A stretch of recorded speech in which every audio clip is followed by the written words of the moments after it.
If you have kids, this will probably be an all too familiar sight. Shoes everywhere, it's hard to find a match set.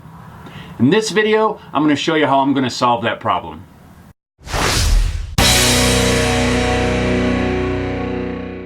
So my solution to this problem, I'm just going to build a simple shoe rack. It's going to have a bench on the top and a couple of shelves to hold the shoes. I'm going to use some more salvage pine that I've gotten from some pallets for this project. I spent a few minutes going through the pile of wood, figuring out which pieces I think are going to work best for this project. Some of them have some knots and cracks and things that I need to work around. So now I've got it all figured out. It's time to head to the table saw and get them ripped down.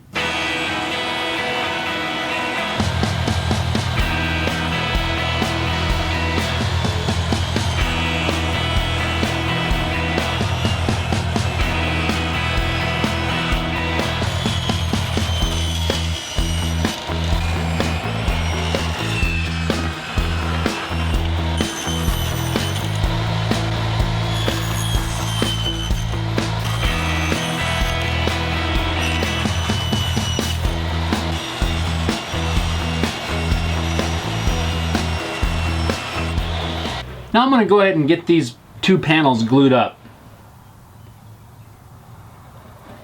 These are what's going to make up the side of this shoe rack. I'm going to glue up both panels at the same time in the same set of clamps. To keep the squeeze out from gluing the whole thing together, I'm going to lay down a piece of parchment paper.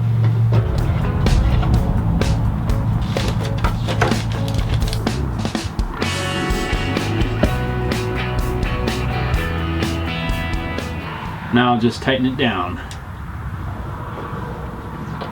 I'll tighten it down just a little bit, put a little pressure on the joints, and then I'll double check my alignment. I want to make sure the edges are nice and flush. Once it's all lined up, I'll crank them down. To keep everything nice and flat, I'm going to clamp down the sides with another little clamp. Again, I'm using a piece of parchment paper to keep the clamp from sticking in the glue. Now that the glue is dry, I'll remove these panels from the clamps.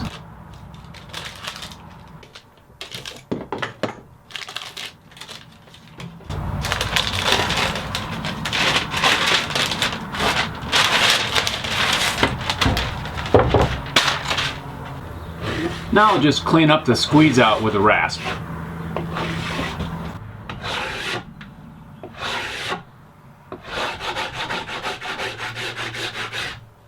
Before I start assembling these, I'm going to go ahead and sand these panels down first.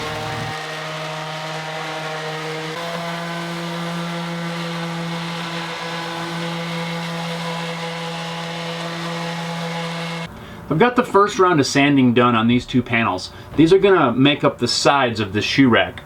The reason I chose these particular boards is because I really like the knots in there. I thought they looked kind of cool. But this one has a particularly nasty crack in there, and I want to try to stabilize that. So I'm just going to use a little bit of CA glue, aka super glue, and squirt it down in the crack, and hopefully that'll stabilize it to where it won't crack anymore. It's just on this knot.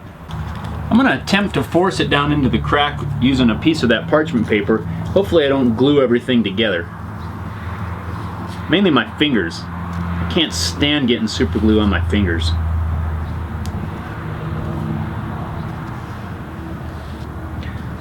So I'm kind of making a mess here, but hopefully it'll clean up when I go to sand it again. As soon as that super glue was dry, I went back and sanded it again.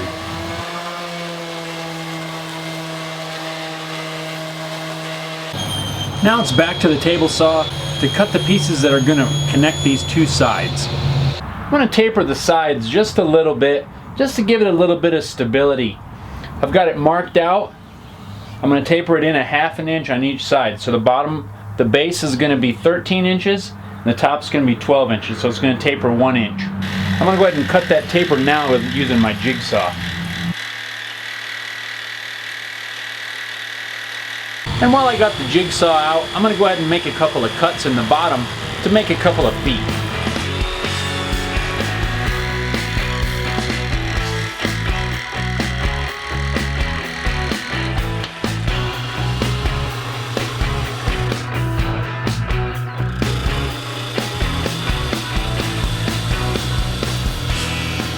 I'm going to assemble the majority of this with pocket screws.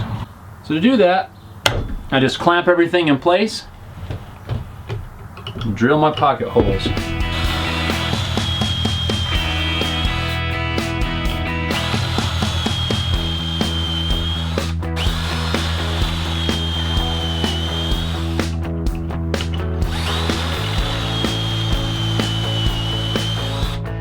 To assemble this, I'm just going to put a little bit of glue. I'll line it up and drive in the pocket screws.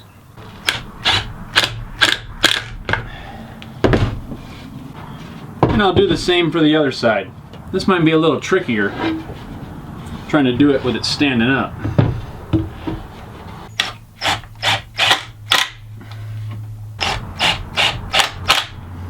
So I got this thing glued up. I got it in a clamp right now because I had one of the corners split when I was screwing the pocket holes in. That's something that I always kind of worry about when I'm using pocket holes. You got to make sure that you don't have your clutch set too high, or it's going to try to drive that screw in too tight and it'll split the wood. And I think that's what I did. So just a mistake on my part. So I glued up that crack. I got it all clamped up. Hopefully everything will hold solid once that glue's dry. I'm pretty sure it will. The piece of wood did not break off, it just cracked, so I squirted a bunch of glue in there and got it clamped up now. So I'm going to go ahead and let that dry for a little bit, and then we'll come back and get the shelves put on. Now before I can install the shelves, I need to sand these pieces down really quick.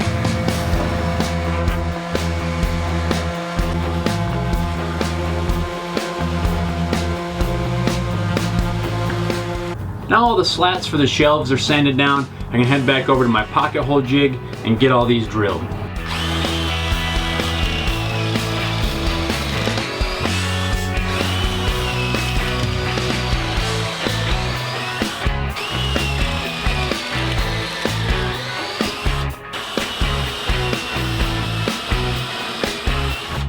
Before I can mount the shelves, I need to locate where they need to be mounted. To do that, I'm measuring equal distances and making a pencil mark. And then I'll just clamp a board across those marks. Those boards will give me a place to lay the shelves so I can screw them on. Now I can just use a bit of wood glue on both ends. Drop these into place. And screw them down. Again, make sure you have your clutch set light enough so you don't split these boards.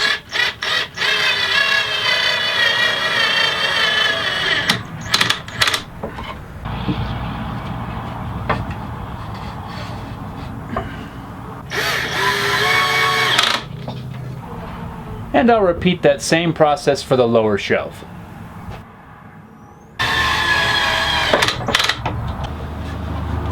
Now all we need is a top.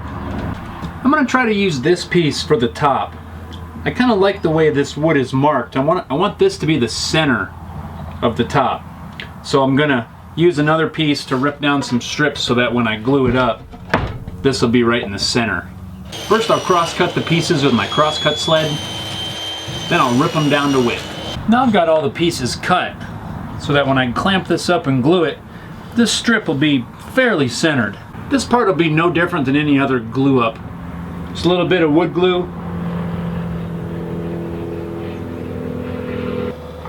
I'm going to use a couple of pieces of wood as kind of a caul. These will help keep everything nice and flat.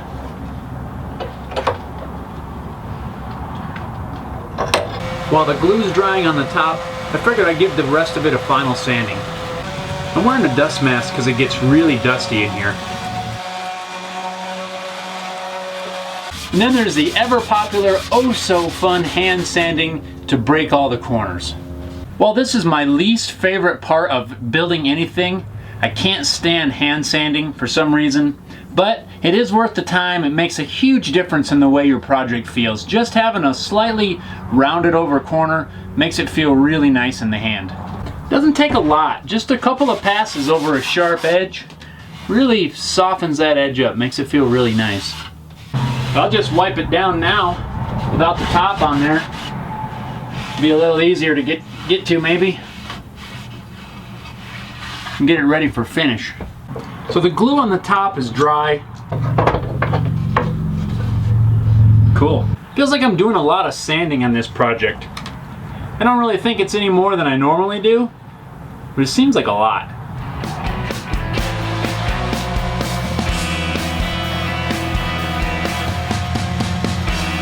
So now I've got the top all sanded down, I got the edges broke, it's nice and smooth. It's time to attach it to the top. Originally I was going to attach it with pocket screws going up through this piece here, but when I started assembling this, I put these shelves on before I attached the top, so now I can't get in there with a drill. So I'm going to have to just glue this on there, and hopefully the seasonality isn't going to cause these boards to swell or change too much where it's going to break something. I'm going to take my chances and glue this thing up. I think what I'm going to do is just put a little bit of glue in the center on these sides, and then I'll just glue this side completely all the way across. That should help if there's any expansion or contraction.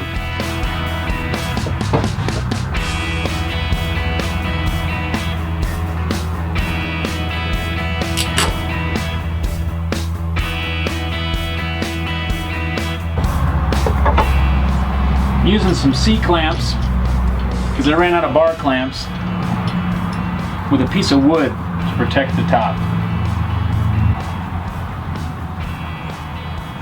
For the finish on this, I'm going to just use Danish oil.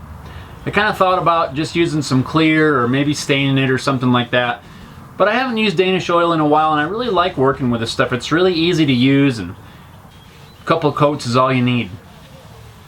I'm just going to use a clean cloth and wipe it on.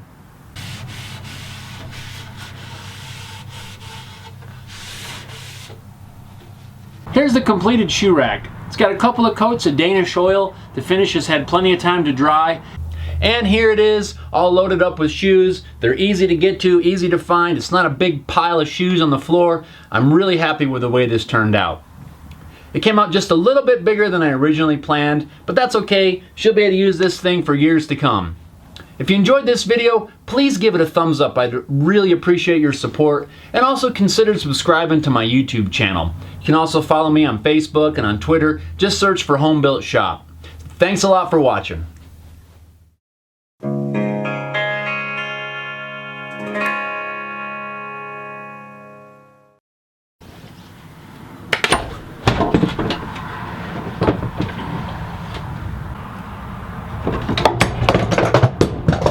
Ow, my toe.